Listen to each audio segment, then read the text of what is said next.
আপনি বিশ্বাস করেন আর নাই করেন, ওই ভয়ঙ্কর দিনে আমি আব্দুর রহমান, আমার ওখানে লেখা আছে যে প্রধান অতিথি Abdur Razzaq bin Yusuf, chairman Islamic research foundation, প্রতিষ্ঠাতা আল জামিয়া সালাফিয়া। আপনি বিশ্বাস করুন, আপনি বিশ্বাস করুন, ওই কিয়ামতের দিন শায়েখ আব্দুর রাজ্জাক বিন ইউসুফ থেকে নিয়ে শুরু করে, শায়েখ মতিউর রহমান মাদানী থেকে নিয়ে শুরু করে, ইমাম নাসিরউদ্দিন আলবানী রাহিমাহুল্লাহ থেকে নিয়ে শুরু করে, ইমাম আহমদ ইবনে হাম্বল রাহিমাহুল্লাহ থেকে নিয়ে শুরু করে, ডোনাল্ড ট্রাম্প থেকে নিয়ে শুরু করে, বারাক ওবামা থেকে নিয়ে শুরু করে, ফেরাউন থেকে শুরু করে প্রত্যেক মানুষ কিয়ামতের দিন হাজির হবে আবদান, শুধুমাত্র গোলাম এবং দাস হিসেবে, কারো আলাদা কোনো পরিচয় থাকবে না।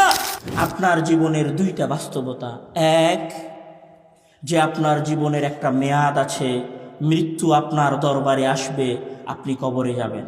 আর আপনার জীবনের দ্বিতীয় বাস্তবতা হচ্ছে যে আপনি যা কিছু করেছেন জন্মের পর থেকে নিয়ে শুরু করে মৃত্যু পর্যন্ত, সকল কিছুর, প্রত্যেকটা সেকেন্ডের, প্রত্যেকটা মুহূর্তের, প্রত্যেকটা কাজের এবং প্রত্যেকটা কর্মের হিসাব এবং কর্মের বিস্তারিত বিবরণ আপনার কাছে একদিন কি করা হবে? পেশ করা হবে। মহান আল্লাহ তাআলা সেই দিনের সম্পর্কে বলছেন, ইয়া আইয়ুহান নাসুত্তাকু রাব্বাকুম আন্না যালযালাতাস সাআতি শাইউন আযীম ইয়াওমা তারাউনাহা তাযহালু কুল্লু মুরদিআতিন আম্মা আরদাআত ওয়া তাদাউ কুল্লু যাতি হামলিন হামলাহা ওয়া তারান নাসা সুকারা ওয়া মা হুম বিসুকারা ওয়ালাকিন্না আযাবাল্লাহি শাদীদ। মহান আল্লাহ তাআলা ওই ভয়ঙ্কর দিন সম্পর্কে বলছেন, যেই দিন আমার এবং আপনার সকলের সকল কাজের হিসাব পেশ করা হবে। মহান আল্লাহ তাআলা বলছেন, সেই ভয়ঙ্কর দিন শুরু হবে জালজালাতুস সাআহ, জমিনকে ভূমিকম্প সৃষ্টি করার মাধ্যমে, জমিনে ভূমিকম্প সৃষ্টি করার মাধ্যমে এমন ভূমিকম্প সৃষ্টি হবে, এমন ভয়ঙ্কর পরিবেশ সৃষ্টি হবে যে তাযহালু কুল্লু মুরদিআতিন আম্মা আরদাআত, একজন গর্ভধারিণী মহিলা, একজন গর্ভধারিণী মহিলা, তার 9-10 মাস 10 দিন পেটে ধারণ করা যত্নের, ভালোবাসার, প্রাণের প্রিয় সন্তানকে জন্ম দিয়ে দিবে। তাজহাল, এমন ভাবে জন্ম দিয়ে দিবে যে সে নিজেও বুঝতে পারবে না তার সন্তান জন্মগ্রহণ করে ফেলেছে। তাহলে পরিবেশ কতটা ভয়ঙ্কর হবে, পরিবেশ কতটা ভয়ানক হবে, পরিবেশ কতটা ভয়ঙ্কর হবে যে একজন মানুষ তার সন্তানকে জন্ম দিয়ে দিবে, একজন মহিলা তার সন্তানকে জন্ম দিয়ে দিবে, কিন্তু সেই মহিলা বুঝতে পারবে না যে সে তার সন্তানকে জন্ম দিয়েছে। সেই দিন এত ভয়ঙ্কর হবে যে মহান আল্লাহ তাআলা এই যে সূর্য সৃষ্টি করেছেন, এই যে চন্দ্র সৃষ্টি করেছেন, এই যে আসমান সৃষ্টি করেছেন, পাহাড় সৃষ্টি করেছেন, এই সকল কিছুকে মহান আল্লাহ তাআলা শুধুমাত্র সৃষ্টি করে রেখেছেন কিয়ামতের ভয়ঙ্কর পরিবেশ দেখানোর জন্য। কিভাবে? মহান আল্লাহ তাআলা বলছেন, ইদাস সামাউ শাক্কাত, এটি হচ্ছে এমন একটা দিন যেই দিন তোমাদের মাথার উপরের এই আসমান, যেই আসমানে তোমরা রকেট নিয়েও যেতে পারো না, যেই আসমানে তোমরা হাইপারসনিক বিমান নিয়েও যেতে পারো না, যেই আসমানে তোমরা তোমাদের সবচেয়ে দ্রুত গতির রকেট নিয়েও যেতে পারো না, ইদান শাক্কাত, যেই দিন ওই দিন আসবে সেই দিন আমি এই আসমানকে দ্বিখণ্ডিত করে দিব। ওয়াইদাশ শামসু কুবিরাত, যেই সূর্যের তাপের কাছে তোমরা গলে একত্রিত হয়ে যাচ্ছ, যেই সূর্যের তাপের কাছে টিকতে পারবে এইরকম কোন যন্ত্র তোমরা তৈরি করতে পারোনি। ইদাশ শামসু কুবিরাত, আমি সেই দিন ওই সূর্যকে আলোহীন করে মুড়ে দিব। ওয়া ইদাল কাওয়াকিবু ইনতাসারাত, আর আমি তোমরা যে তারকা দেখছো, যে চন্দ্র দেখছো, যে আরো গ্রহ নক্ষত্র দেখছো, এই গ্রহ নক্ষত্রগুলোকে আমি ছিন্ন বিচ্ছিন্ন করে দিব।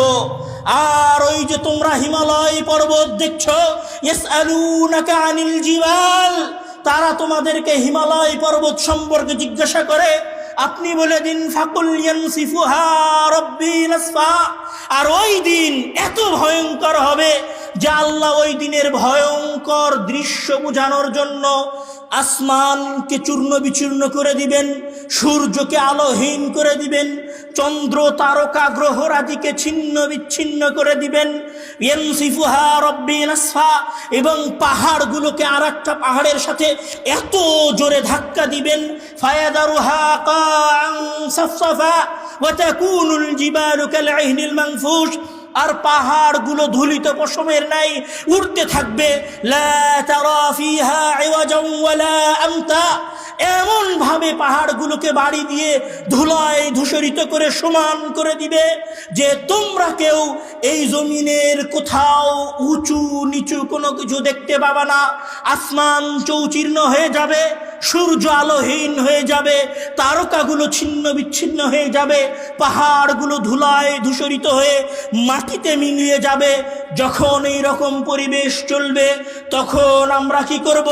ইয়াউমা ইয়াখরুজুনা মিনাল আজদাসি সিরাআন কাআন্নাহুম ইলা নুসবিন ইউফিদুন আইনামা তাকুনু ইয়াতি বিকুমুল্লাহু জামিআ ইন্নাল্লাহা আলা কুল্লি শাইইন কাদির। এই রকম ভয়ঙ্কর একদিনে, এই রকম ভয়ঙ্কর এক পরিবেশের মধ্যে মহান আল্লাহ তাআলা আপনার মরে যাওয়া দাদা, আপনার মরে যাওয়া নানি, আপনার মরে যাওয়া ভাই, আপনার মরে যাওয়া গ্রামের চেয়ারম্যান, আপনার গ্রামের মরে যাওয়া জালেম মেম্বার, আপনার অঞ্চলের মেয়র, আপনার অঞ্চলের এমপি, আপনার অঞ্চলের মন্ত্রী, সবাইকে ইয়াখরুজুনা মিনাল আজদাস, কবরের ভেতর থেকে বের করবেন। মহান আল্লাহ তাআলা বলছেন আইনামা তাকুনু ইয়াতি বিকুমুল্লাহু জামিআ। যে ব্যক্তি আটলান্টিক মহাসাগরে টাইটানিক জাহাজের ডুবে যাওয়ার সাথে ডুবে গেছে, আমি তাকেও বের করে নিয়ে আসব। যে আগুনে পুড়ে ছাই হয়ে গেছে, আমি তাকেও বের করে নিয়ে আসব। যাকে সন্ত্রাসীরা হত্যা করে পদ্মার চরে পায়ে শিকল বেঁধে ডুবিয়ে দিয়েছে, আমি তাকেও বের করে নিয়ে আসব। যাকে হত্যা করার পরে কেমিক্যাল দিয়ে তার হাড় গলিয়ে ফেলা হয়েছে, আমি তাকেও সেই দিন কিয়ামতের দিন ইয়াতি বিকুমুল্লাহু জামিআ, সেই দিন বের করে নিয়ে আসব। সেই দিন আমরা কিভাবে বের হব? মহান আল্লাহ তাআলা বলছেন ইন কুল্লু মান ফিস সামাওয়াতি ওয়াল আরদি ইল্লা আতির রহমানি আবদা লাকাদ আহসাহুম ওয়া আ'আদ্দাহুম আ'দ্দা ওয়া কুল্লুহুম ইয়াতি ইয়াওমাল কিয়ামাতি ফারদা।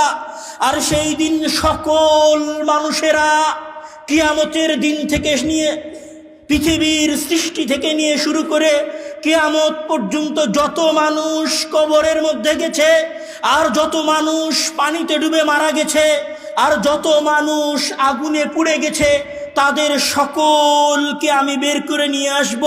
তারা মহান আল্লাহ তাআলার কাছে আসবে আবদান, দাস হয়ে, গোলাম হয়ে, চাকর হয়ে।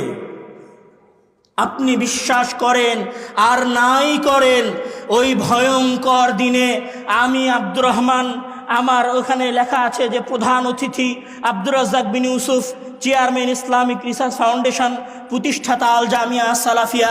আপনি বিশ্বাস করুন, আপনি বিশ্বাস করুন, ওই কিয়ামতের দিন শায়েখ আব্দুর রাজ্জাক বিন ইউসুফ থেকে নিয়ে শুরু করে, শায়েখ মতিউর রহমান মাদানী থেকে নিয়ে শুরু করে, ইমাম নাসিরউদ্দিন আলবানী রাহিমাহুল্লাহ থেকে নিয়ে শুরু করে, ইমাম আহমদ ইবনে হাম্বল রাহিমাহুল্লাহ থেকে নিয়ে শুরু করে, ডোনাল্ড ট্রাম্প থেকে নিয়ে শুরু করে, বারাক ওবামা থেকে নিয়ে শুরু করে, ফেরাউন থেকে শুরু করে প্রত্যেক মানুষ কিয়ামতের দিন হাজির হবে আবদান, শুধুমাত্র গোলাম এবং দাস হিসেবে। কারো আলাদা কোনো পরিচয় থাকবে না। সেই দিন কারো নামের আগে প্রধান উপদেষ্টা থাকবে না, সেই দিন কারো নামের আগে শায়েখ থাকবে না, সেই দিন কারো নামের শেষে আব্দুর রহমান বিন আব্দুর রাজ্জাক থাকবে না। সেই দিন সকলের পরিচয় হবে দাস। লাকাদ আহসাহুম ওয়া আ'আদ্দাহুম আ'দ্দা। আর আমি তাদের সকলকে একটা একটা একটা করে গুনবো। ওয়া কুল্লুহুম আতিহি ইয়াউমাল কিয়ামাতি ফারদা, আর কিয়ামতের দিন সকল মানুষ একা একা আসবে। কেউ বলবে না যে এটা আমার আওয়ামী লীগের ভাই, কেউ বলবে না এটা আমার ছাত্র দলের ভাই, কেউ বলবে না এটা আমার শিবিরের ভাই, কেউ বলবে না এটা আমার আহলে হাদিস যুব সংঘের ভাই, কেউ বলবে না এটা জমিয়তে আহলে হাদিসের ভাই। সবাই সেই দিন মহান আল্লাহ তাআলার কাছে আসবে গোলাম হয়ে এবং দাস হয়ে। রাসূল সাল্লাল্লাহু আলাইহি ওয়াসাল্লাম বলছেন, ইয়াহশুরুন নাসু ইয়াউমাল কিয়ামাতি হুফাতান উরাতান গরলা। এত নিকৃষ্ট দাস হবে, এত ছোট দাস হবে, এত হীনমন্য দাস হবে যে সেই দিন আব্দুর রহমানের গায়েও কোনো পোশাক থাকবে না, একদম উলঙ্গ। হুফাতান উরাতান, আজকে পায়ে মোজা আছে, সেই দিন পায়ে মোজা থাকবে না। আজকে জুতা আছে, সেই দিন জুতা থাকবে না। খালি পায়ে, খালি শরীরে, উলঙ্গ অবস্থায় মহান আল্লাহ তাআলার সামনে মানুষ উপস্থিত হবে। এই রকম একটা ভয়ঙ্কর অবস্থা চলবে। মানুষ বুঝতে পারবে যে আজকে আমার বিচারের দিন। কিভাবে বুঝতে পারবে? মানুষ দেখবে যে তার ভাই, ইয়াউমা ইয়াফিরুল মারউ মিন আখিহি ওয়া উম্মিহি ওয়া আবি, মানুষ দেখবে যে তার ভাই তাকে ছেড়ে পালিয়ে যাচ্ছে, তার বোন তাকে ছেড়ে পালিয়ে যাচ্ছে, তার মা তাকে দেখে পালিয়ে যাচ্ছে, তার বাবা তাকে দেখে পালিয়ে যাচ্ছে। এই রকম একটা পরিবেশ দেখার পরে মানুষ বুঝতে পারবে কবরের ভেতর থেকে উঠার পরে যে আমি তো আজকে কিয়ামতের দিন